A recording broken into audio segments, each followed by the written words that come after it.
लोगों का भूपीक्षा ब्लॉग में स्वागत करती हूँ। तो दोस्तों आज का जो है ना ये वीडियो कोई ब्लॉग नहीं है, ये आप लोगों के डिमांड पे बनाया गया एक प्यारा सा वीडियो है। क्योंकि आप लोगों ने ना इतने कमेंट किए थे, मैं मतलब समझ सकती हूँ कि आप लोगों का भी एक होता है ना कि जानने की उत्सुकता की मेरा ऑपरेशन हुआ है, सी सेक्शन हुआ है तो कैसा एक्सपीरियंस होगा। तो बहुत सारे लोगों ने कमेंट किया था आप अपना सी सेक्शन कैसे हुआ एक्सपीरियंस शेयर कीजिए। सेक्शन की जर्नी है ना वो बहुत ही अलग है, जैसे दूसरों की होती है उनसे तो मैं बोलूँगी कि थोड़ी सी हटके है। क्योंकि मेरा आप लोगों को पता ही है कि क्या क्या हुआ था।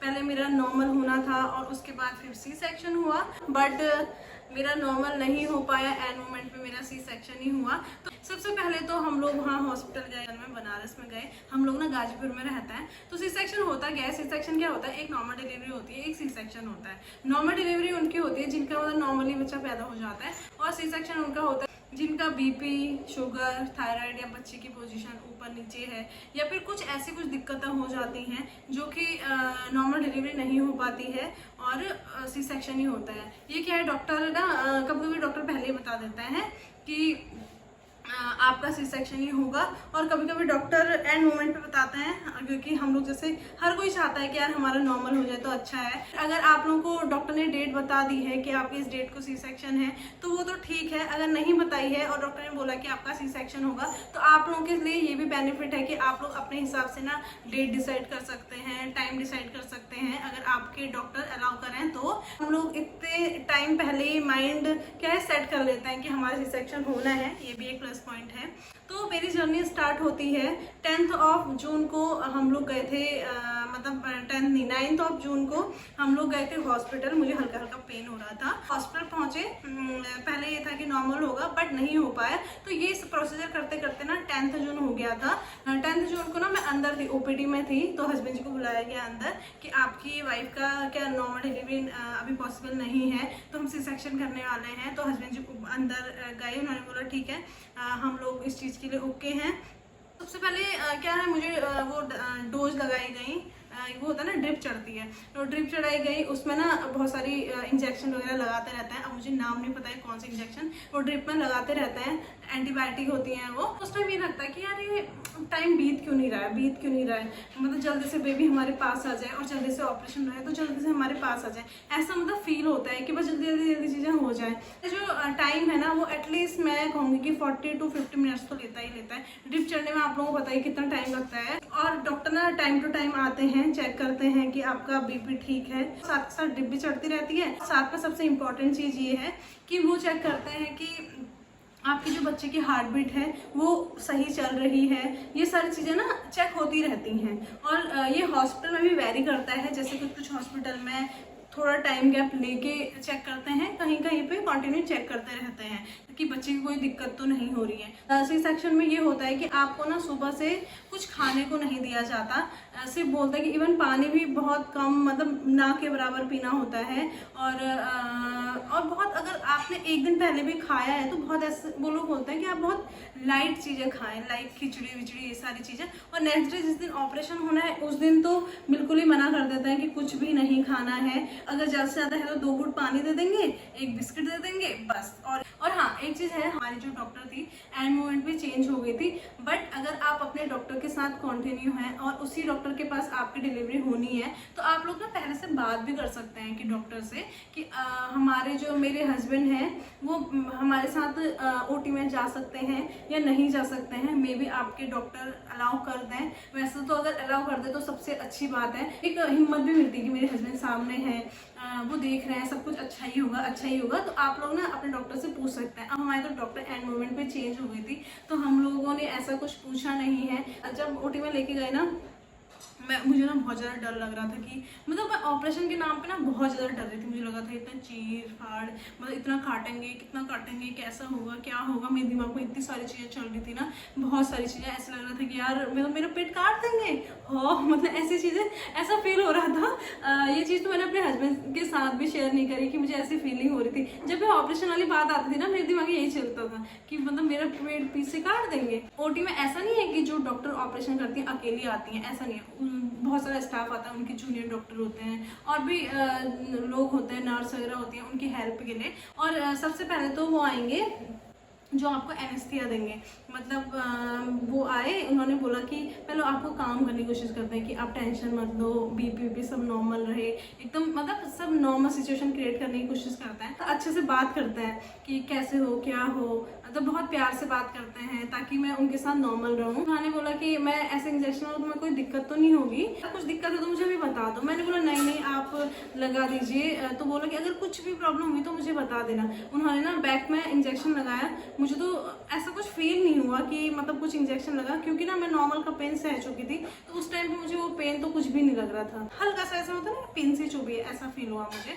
और उसके विद इन मुझे लग रहा है 20-30 सेकेंड मुझे फिर मतलब मुझे कुछ फील ही नहीं हो रहा था पैरों में। ऐसा लग रहा था कि मेरे पैर है ही नहीं। मुझे ऐसा फील हो रहा था यहाँ से नीचे जो बॉडी का पार्ट होता है ना, मुझे ऐसा फील हो रहा था कि कुछ है ही नहीं। बट मैं यहाँ से नीचे से सुन्न होता है, ऊपर से तो मैं थोड़ी देर के लिए बहुत एक्टिव थी।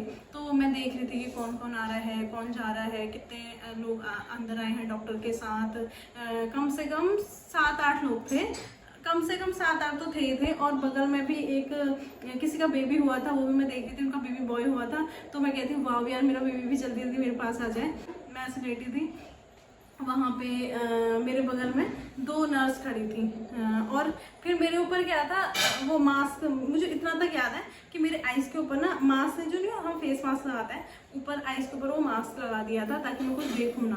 बट कोई ज़रूरत नहीं थी। मुझे कुछ टाइम बाद ही ऐसा लग रहा था कि यार मुझे कुछ याद नहीं आ रहा है, कुछ बोल रहे हैं, कुछ सुनाई दे रहा है, कुछ नहीं सुनाई दे रहा है। ये सारी चीज़ें मेरे साथ हो रही थी।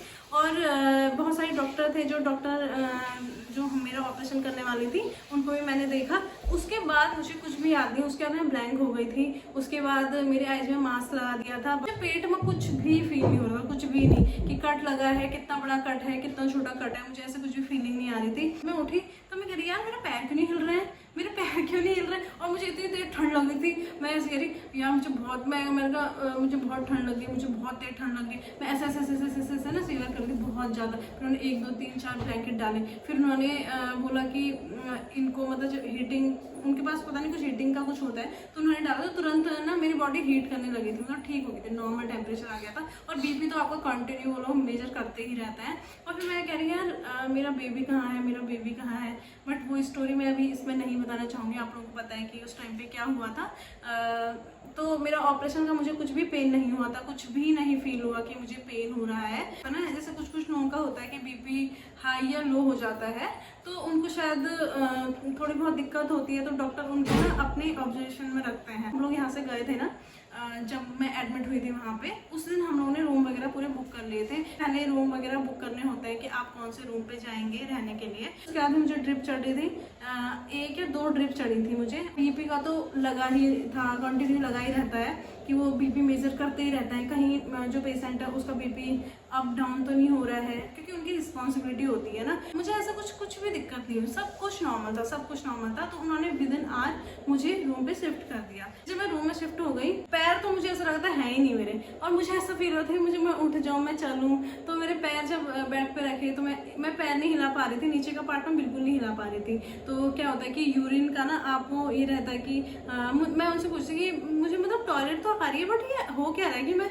टॉयलेट करने मैं कैसे जाऊँगी। तो बोलते कि आप टेंशन मत लो, मतलब यूरिन का जो थैली है वो लगी रहती है। जो पानी होता है, एक तो हम लोग उस दिन पानी नहीं पीते हैं, और ब्लड, और मेरा ना ब्लड एक्चुअली थोड़ा कम हो गया था। अगर आप लोगों का ब्लड बॉर्डर लाइन पे है तब भी मतलब थोड़ा बहुत ब्लड ना कम ही हो जाता है। अगर बॉर्डर लाइन से ज़्यादा है तो ठीक है। मेरा ब्लड कम हो गया था, तो फिर मुझे ब्लड चढ़ाया गया। उन्होंने बोला कि बाद में दिक्कत ना हो, इसलिए हम ब्लड चढ़ा रहे हैं, क्योंकि ब्लड ना ऑपरेशन में ब्लड लॉस बहुत ज़्यादा होता है। वहाँ पे फिर वो नर्स वगैरह आ रही थी, उन्होंने मुझसे बोला कि आप आज कुछ भी मूव नहीं करेंगे, आप पूरे टाइम बेड रेस्ट पे रहेंगे, आपको वहीं पे कुछ नहीं दिया जाएगा। 3-4 घंटे बाद तो मेरा पैर हल्का हल्का हिलने लग गया था। मुझे ऐसा लग रहा था कि मेरे पैर हिलेंगे भी या नहीं हिलेंगे। फिर नेक्स्ट डे हुआ, नेक्स्ट डे फिर डॉक्टर वगैरह आई चेकअप के लिए। उन्होंने बोला कि आप ठीक हो? मैंने बोला हाँ मैं ठीक हूँ। मतलब कुछ भी पेन या फिर कुछ दिक्कत कुछ भी?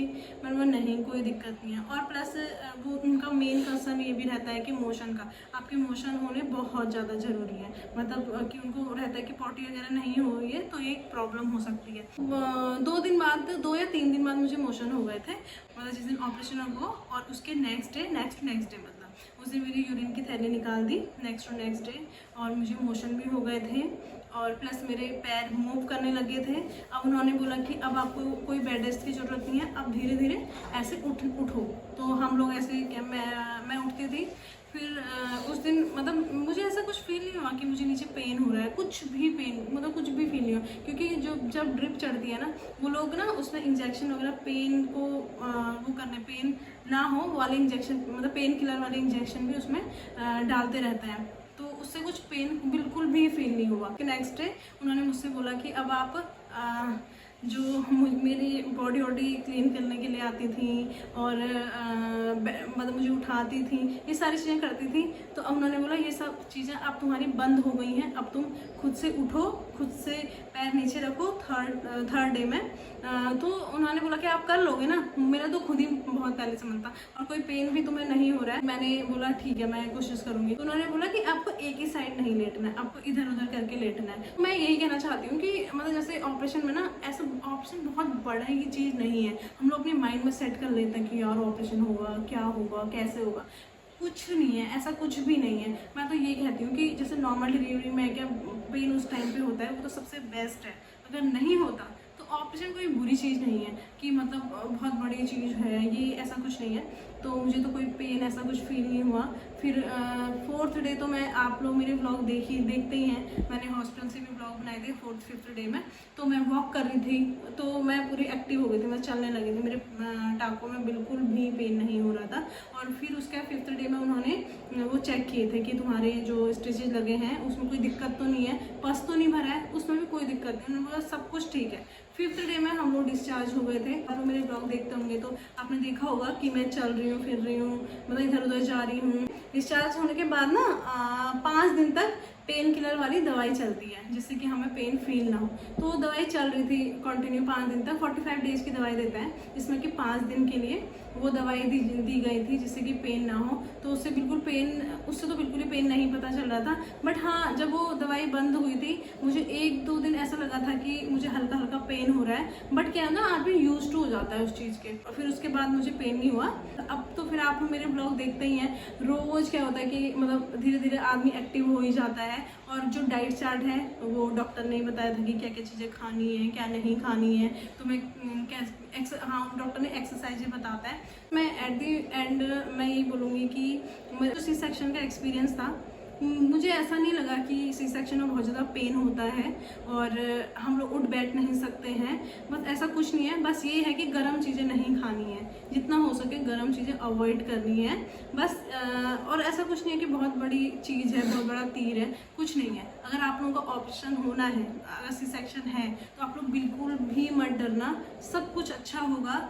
बस मैं तो यही कहूँगी, जो होता है अच्छे के लिए होता है। अगर नॉर्मल डिलीवरी नहीं हो रही है तो इस चीज़ का भी कोई स्ट्रेस नहीं लेना। अगर आप लोगों का ऑपरेशन बोला है तो ऑल दी बेस्ट, वो भी बहुत अच्छा है और आप लोग पक्का जल्दी जल्दी हील कर लेंगे, क्योंकि जैसे मैंने भी हील कर लिया। अब आप लोग देख ही रहे हैं कि मैं एक्टिव हो चुकी हूँ। और पेट वेट कम करने की बात होती है तो बेल्ट वगैरह यूज़ करते हैं तो कम हो ही जाता है। तो आप लोगों को ऑल दी बेस्ट। अगर आप लोगों को इस वीडियो से थोड़ी सी भी इन्फॉर्मेशन मिली तो ज़्यादा से ज़्यादा लोगों को शेयर करना। अगर आप लोग मेरे चैनल में नए हैं तो प्लीज़ सब्सक्राइब कर देना। तो आप लोगों का भी अभी सी सेक्शन होना है तो आप लोगों को ऑल द बेस्ट, डरना मत, सब अच्छा होगा। हर हर महादेव। ये वीडियो यहाँ तक देख ली है तो हर हर महादेव जरूर बोलना। Bye bye.